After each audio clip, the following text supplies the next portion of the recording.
ট্রেনে উঠেছেন, খাবারের অর্ডার দেবেন, সাবধান। বছর বছর বাড়ছে খাবার নিয়ে অভিযোগ।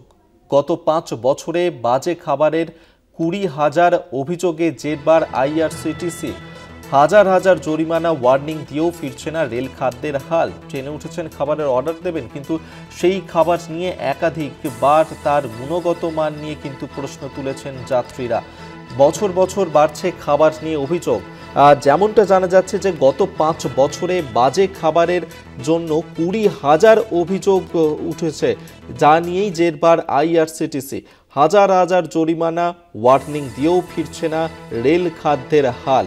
এর আগেও একাধিকবার যাত্রীরা তারা কিন্তু খাবারের গুণগত মান নিয়ে প্রশ্ন তুলেছেন। যে সমস্ত দূরপাল্লার ট্রেন রয়েছে, সেই দূরপাল্লার ট্রেনের খাবারের গুণগত মান নিয়ে যাত্রীরা তারা একাধিক পোস্ট করেছেন, একাধিক অভিযোগও করেছেন। এবং যেমনটা জানা যাচ্ছে যে গত 5 বছরে এখনো পর্যন্ত 20,000 অভিযোগ জমা পড়েছে আইআরসিটিসি। তাদের বিরুদ্ধে এই অভিযোগ বারবার উঠেছে এবং সেক্ষেত্রে হাজার হাজার জরিমানা, ওয়ার্নিং দেওয়া হয়েছে, কিন্তু তাতেও কেন ফিরছে না রেল খাদ্যের হাল, সেই প্রশ্নই কিন্তু এই মুহূর্তে উঠতে শুরু করেছে। ট্রেনে উঠেছেন, খাবারের অর্ডার দেবেন, বছরের পর বছর ধরে খাবার নিয়ে গুণগত মান নিয়েই উঠছে অভিযোগ। গত 5 বছরে বাজে খাবারের জন্য 20,000 অভিযোগ, যা নিয়েই জেরবার আইআরসিটিসি। দূরপাল্লার ট্রেনে খাবারের গুণগত মান নিয়ে উঠছে প্রশ্ন। গত 5 বছরে 20,000-এর বেশি অভিযোগ জমা পড়েছে বাজে খাবারের জন্য। তবে একাধিকবার জরিমানা করা হয়েছে, ওয়ার্নিং দেওয়া হয়েছে, তাতেও খাদ্যের হাল ফেরেনি, যা নিয়ে কিন্তু জেরবার আইআরসিটিসি। দূরপাল্লার ট্রেনে খাবার নিয়ে একাধিকবার অভিযোগ করেছেন এর আগেও রেলের যাত্রীরা। সেই অভিযোগ কিন্তু বরাবর করছেন তারা। গত 5 বছরে 20,000 অভিযোগ জমা পড়েছে। বছর বছর বাড়ছে খাবার নিয়ে অভিযোগ। আইআরসিটিসি তা নিয়েই কিন্তু এই মুহূর্তে জেরবার। আমরা এই নিয়ে সরাসরি কথা বলবো। নিউজ রুম থেকে আমাদের সঙ্গে রয়েছেন আমাদের পলিটিক্যাল এডিটর আশিস চট্টোপাধ্যায়। আশিস, খুবই একটা একটু আশঙ্কাজনক খবর করতে হচ্ছে, যে খবর আমাদের কাছে উঠে আসছে। সংসদে সিপিআইএমের সাংসদ জন ব্রিট্টাস প্রশ্ন করেছিলেন যে রেলে খাবার নিয়ে অভিযোগ কত হচ্ছে বছরে বছরে, তার সংখ্যা কি। সেখানে যেটা দেখা যাচ্ছে, লাফিয়ে লাফিয়ে বাড়ছে ট্রেনে খাবার নিয়ে অভিযোগ।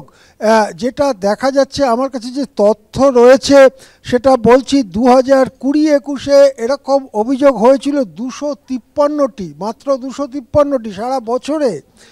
আর 2024-25-এ এরকম অভিযোগ হয়েছে 6,645টি। আপনি বুঝুন কত, 20 গুণ বা তারও বেশি অভিযোগ হয়েছে। আমরা জানি যে ট্রেনে যখন আমরা উঠি, হয়তো সারা রাতের জার্নি, সারা দিনের জার্নি থাকে, এবং সেক্ষেত্রে প্যান্ট্রি কার যদি থাকে ট্রেনে তো ভালো, তা না হলেও ট্রেন অনেক সময় খাবার সরবরাহ করে। তার জন্য আইআরসিটিসি কতগুলো সংস্থাকে কন্ট্রাক্ট দেয়, সেই সংস্থাগুলো তাদের বেস কিচেন থেকে খাবার নিয়ে ওঠে এবং যাত্রীদের যে সিট নাম্বার বা বার্থ নাম্বার দেখে দেখে তাদেরকে খাবার সরবরাহ করা হয়। আগেকার দিনে যেমন স্টিলের খোপখোপওয়ালা প্লেটে খাবার আসতো, এখন সেটা প্রায় উঠেই গেছে, নেই বললেই চলে।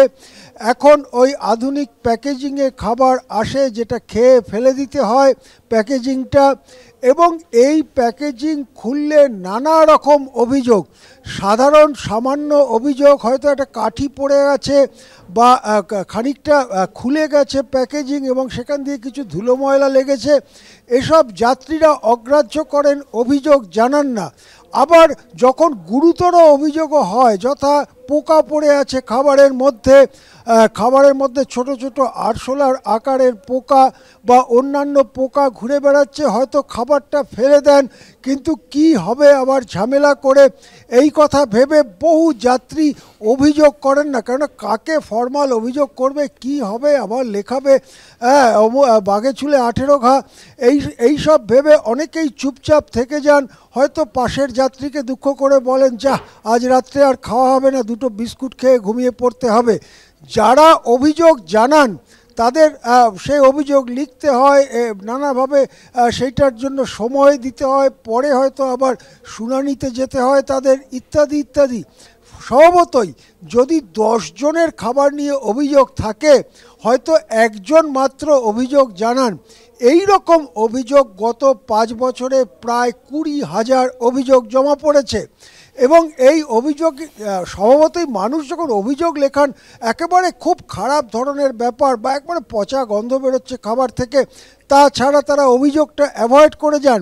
এই 20,000 অভিযোগের কথা সরকার মেনেছে এবং তার মধ্যে 3,137 জনকে ফাইন করা হয়েছে।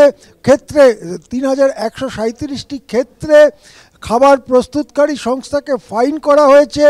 9,627টি ক্ষেত্রে ওয়ার্নিং দেওয়া হয়েছে। 4,467টি ক্ষেত্রে ভালো করে বুঝিয়ে দেওয়া হয়েছে ইত্যাদি, যেটাকে বলা হয় সুটেবলি কাউন্সেলড, সেই রকম করা হয়েছে। এবং বছরে বছরে যেভাবে ট্রেনে খাদ্যে অভিযোগের সংখ্যা বাড়ছে, এটা কি কোনো একটা উন্নত সভ্যতা বা উন্নত দেশ যেটা ক্রমে উন্নতির দিকে যাচ্ছে তার কোনো লক্ষণ? আমি জানি ব্যক্তিগত অভিজ্ঞতায়, বন্দে ভারত যে ট্রেন নিয়ে এত গর্ব করা হয়, তার খাবার সম্পর্কে যাত্রীদের অভিযোগ, শুরুর দিকে অভিযোগ কম ছিল কিন্তু এখন অভিযোগ বাড়ছে। রাজধানী দুরন্ত এক্সপ্রেসের মতো অতি যেটাকে বলা হয় এলিট ট্রেনস, সেই ট্রেনগুলোতে খাবার নিয়ে অভিযোগ বাড়ছে। আর সেক্ষেত্রে সাধারণ মেল এক্সপ্রেস বা আজকাল তো এক্সপ্রেস হলেই একটু মেল হলেই সুপারফাস্ট করে দেয়, সুপারফাস্ট করলে বেশি ভাড়া ইত্যাদি, রেল কোম্পানির আয় হয় বেশি, সেখানেও খাবার নিয়ে অভিযোগের সংখ্যা ক্রমাগত লাফিয়ে লাফিয়ে বাড়ছে। অন্য অভিযোগের কথা তো ছেড়েই দিলাম, টয়লেট নিয়ে অভিযোগ, শোবার জায়গা নিয়ে অভিযোগ, কোচের অবস্থা নিয়ে অভিযোগ, দরজার অবস্থা নিয়ে অভিযোগ, জানলার অবস্থা নিয়ে অভিযোগ, সেসব তো ছেড়েই দিলাম। খাদ্যের অভিযোগ নিয়ে এই রকম লাফিয়ে লাফিয়ে বাড়ছে এবং অনেক সময় এই খাবার খেয়ে অসুস্থ হয়ে পড়ছেন যাত্রীরা। সেই জন্যে সতর্কতামূলক ব্যবস্থা গ্রহণ করা দরকার। দেখে খাবেন, কি খাচ্ছেন, এরকমই পরামর্শ যারা নিত্যযাত্রী তাদের অনেকের। যেটা বলা যেতে পারে, এখনই যদি রেল বা আইআরসিটিসি তারা গুরুতরভাবে জিনিসটাকে না দেখে, তারপরে তো খাবার যা বিধিবদ্ধভাবে দাম, তার 2 গুণ 2.5 গুণ দাম নিয়ে নেওয়া হচ্ছে। ট্রেনে উঠেছেন আপনি রাত্রিরে, কোথায় কার কাছে অভিযোগ করবেন, কেন ঝামেলা করবেন, ক্যাশ মেমো চাইলেও পাবেন না। এই রকম ঘটনা রেলে বছরের পর বছর ঘটছে। আর নীরব সরকার, নীরব রেল মন্ত্রক। এবারে এই ভয়ঙ্কর তথ্য উঠে এলো যে লাফিয়ে লাফিয়ে বাড়ছে খাবার নিয়ে অভিযোগের সংখ্যা। ধন্যবাদ আপনাকে। এতক্ষণ সরাসরি নিউজরুম থেকে আমাদের সঙ্গে ছিলেন আমাদের পলিটিক্যাল এডিটর আশিস চট্টোপাধ্যায়।